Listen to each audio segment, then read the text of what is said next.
Well, hello friends, Paul here at the ranch. Another good day today. It's a little blustery. It's a little wind today, so not ideal conditions for shooting offhanded, but we're gonna give it a go. Today I wanted to give a couple tips that have helped me in shooting more accurately offhanded. I'll start with a story. A few years ago I was out with one of the pro shooters from Colt, a gentleman named Mark Reddle, an incredible pistol shooter, legend in IDPA, national champion multiple times. But Mark was out, and I thought maybe I'd have him on the long rifle. So we came out, and I had one of my favorite. I had an old Ruger #1. It was a very accurate gun, and so we set up a target out at I think it was 100 yards. And shooting today like we're doing one of these Birchwood Casey shoot and see targets. And I got myself there, and we had a little contest going, and I took my shot, and I felt really good about it. I was probably maybe 3.5, 4 inches out of the bull, and I said, you know, more or less now match that. And Mark stepped up to the line and got his shooting position, and boom, and heard the report of the rifle, and I'm looking through the spotting scope, and I'll be darned if he doesn't take out the absolute bull of the bullseye. And it humbled me big time, but it showed me that, you know, regardless if you're a pistol shooter, a rifle shooter, a shotgun, I've seen Mark in all those disciplines. You know, really, he knows how to shoot. So again, for me as a shooter, there's always another level. There's always somebody that you can aspire to improve. And that's the beauty of the shooting sports and hunting. You can always add to your game. So I was struggling with offhanded shooting. I couldn't get consistent groups. I was getting, I would say, 8 and 10 inch groups at 50 yards offhanded, and then with most, you know, center caliber, center fire rifles. And I was just struggling. And somebody in our club, he's a really good black powder shooter. In fact, he goes to Friendship every year. He's in the Black Powder Hall of Fame. And Anthony, you know, I said, Anthony, would you mind looking and just observing what I'm doing and see what you see? And he came back with one important talk that really changed my thinking and my shooting platform for shooting offhanded. So what he said was, Paul, when I see you line up to the target, you're extremely bladed, meaning I was really perpendicular to the target.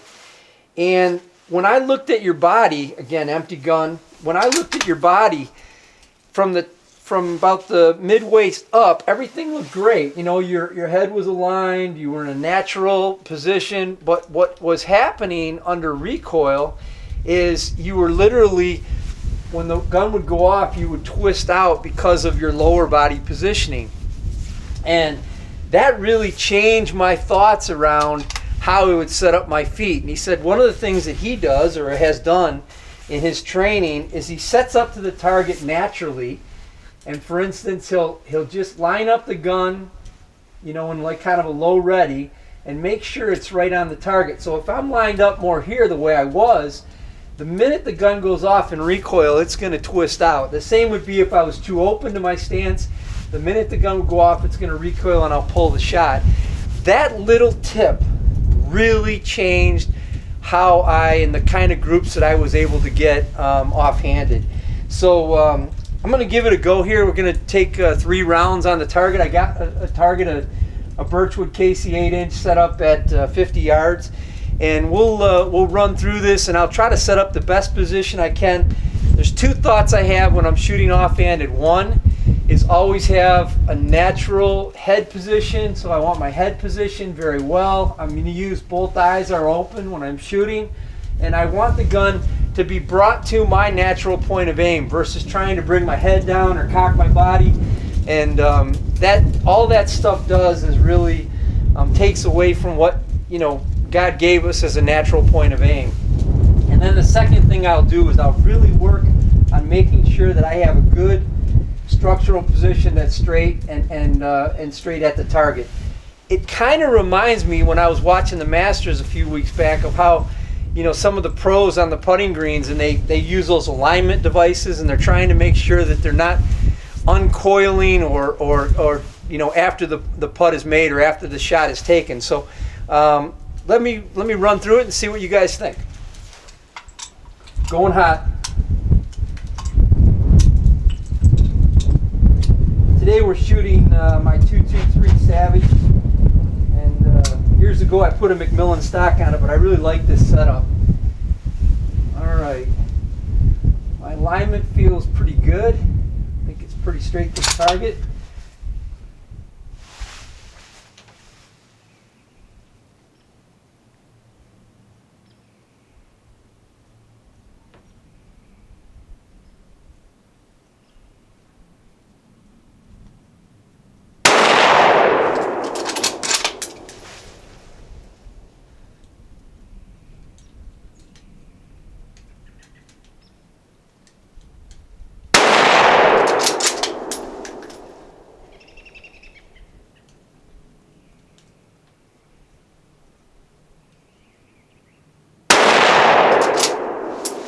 Alrighty, there it is. We can let's just walk out to the target and see how we did. Again, what great advice I got from Anthony in terms of how to you know, really set my body up. Today it is a little bit windy out here, although it's so nice, the sun, you know, it's more and more I come out, and it's just a beautiful time of the year. As I said earlier in one of these videos, it's you know, everything's starting to green up.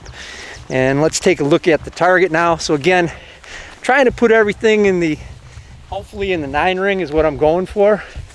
So here's the target. So everything is in the 9 ring, and that's what I'm kind of going for.